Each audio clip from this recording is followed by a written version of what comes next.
Hello everyone and welcome to PSGL FP, where I am now a full-time driver. AMK parted ways and AMS and Ugi were so kind to give me a seat, and yeah, I'm in the McLaren at Baku. Um, so yeah, not really expecting much. Qualified in 10th um, on Supersoft, so the harder tyre here at Baku, and again I'm in a McLaren, and everyone who knows about Formula 1 in real life, McLaren isn't known for its straight line speed, and you can see on the mini-map just the amount of straights we have here at Baku. So it's one of the slowest cars, and all I can do is try my best and see what type of result we can get. So we're now waiting for the 5 red lights. Just waiting for everyone to ready up, and gonna go to 5 red lights and lights out, and we actually get a good start. Get a better start, I think, than Begay. Get a better start than Jamie, and I think Fraggle ahead of us. So we're just going to take it easy into turn 1. Begay, I just see him go flat out into turn 1. I just had visions of him taking out loads of people, but luckily he managed to keep it clean. And we have to sort of do the same here, because Baku is quite a tight track, especially the 90-degree angle corners. And with everyone going 3 wide, and you've got Dre there around my outside. And I don't know if he got damage on Fraggle there, but we start to break early, and we actually get punted on, and see a bit of debris, bit of wing damage flying everywhere there. And this is where things get a bit hairy there, because we actually get turned around almost half spin. So I don't know what happened there. I mean, I haven't really seen it at anyone's POV. I haven't submitted it because there's really no point. Tried to go around the outside of Dano, but obviously he's in a Ferrari, so don't make that stick. So Dano does indeed defend the position and keep P8. So now we're single file now, especially for the castle section, because if one car in front bins it, then it's a big rip for everyone behind, and luckily everyone ahead of me manages to navigate their way through the castle section. So all in all, it's been a good lap. Still in P10, so I haven't gained, haven't lost any ground. I believe Begay lost a lot of ground. I think he was one who got wing damage in that whole little scuff when I got half spun, and everyone else has sort of stopped behind me. But yeah, again, nice clean laps, what you want to see. I'm not really one for qualifying, everyone knows that, so I just thought, why not qualify? I'm in a McLaren, so what's the worst that could happen. Qualified mid-pack, and still in P10. But you can see here on the back of Dano, I think he's got wing damage here, because he does indeed decide to pit at the end of this lap. So yeah, this McLaren, the straight line speed is god awful, as Dano does decide to pit. So for a first lap, technically gained a place.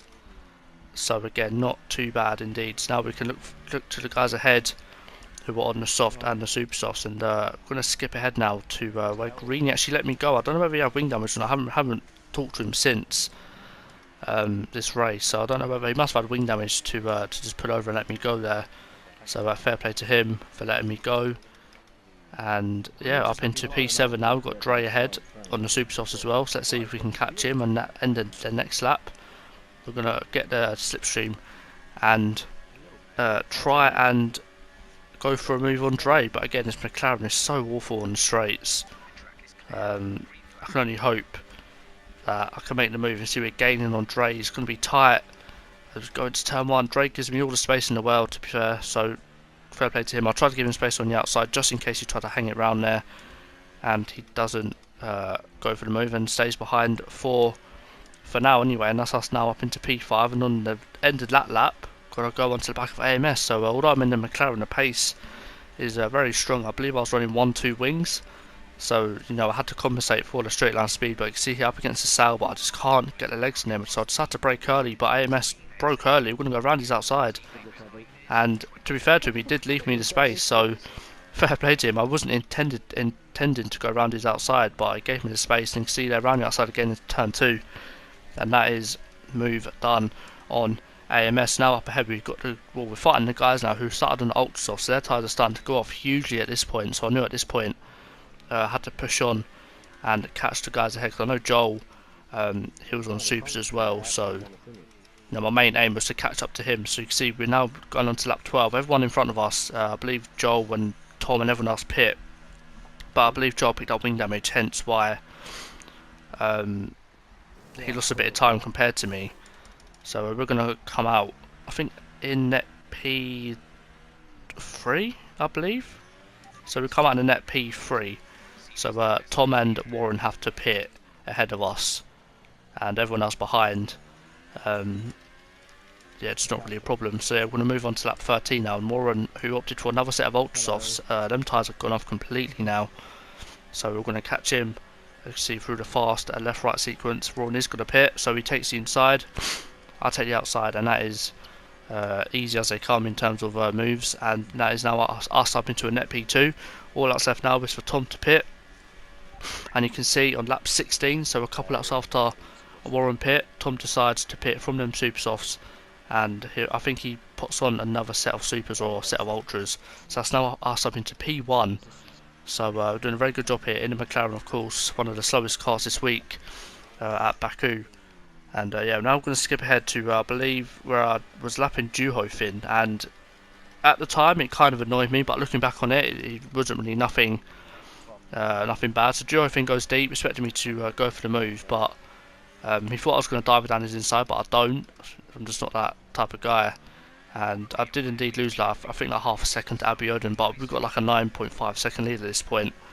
So it wasn't really an issue. I think at this point I was sort of in bring it home mode. You know, I think Abiodun was gaining on me quite a lot the last couple of laps, but I wasn't taking any risks. I wasn't pushing the car, just sort of bringing it home. And you can see here, lap 26 out of 26, still in P1. I think Abiodun's like 6 or 7 seconds behind.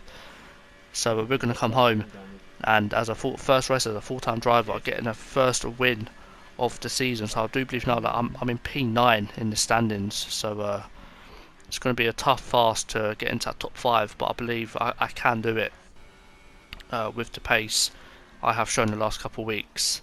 And yeah, that's going to be it for PSGL FP. I have recorded PSF1 highlights, and I am going to upload them tomorrow or sometime on the weekend here. And you can see that Greeny actually retiring.